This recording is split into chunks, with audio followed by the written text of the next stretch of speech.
Welcome to the Tech Egg. Don't get scrambled. Enjoy the video. You need a running command prompt and basic file path awareness. First, open CMD using Win+R, type CMD and press Enter.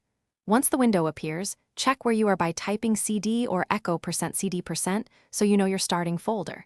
Make sure you run as normal user unless desktop belongs to another account. Then elevate by right-clicking Command Prompt and choosing Run as administrator.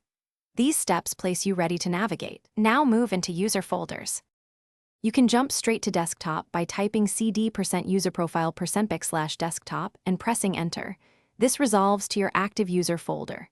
If you need another account, replace %userprofile% with C, /users /your name /desktop, and run that command. Once there, list contents with dir to verify files or dir/a to include hidden and system files. Make sure to use backslashes on Windows. If the path has spaces, wrap it in quotes. You can launch items from the desktop by typing start filename, ext, or by invoking executables directly. If your desktop is on another drive, switch with the drive letter like D, then cd to the path. Remember, cd does not change drives by itself.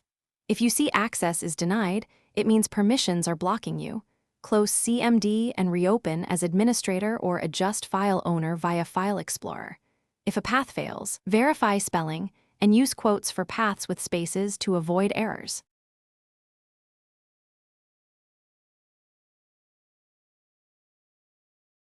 Thanks for watching. Consider subscribing if I helped unscramble your problems.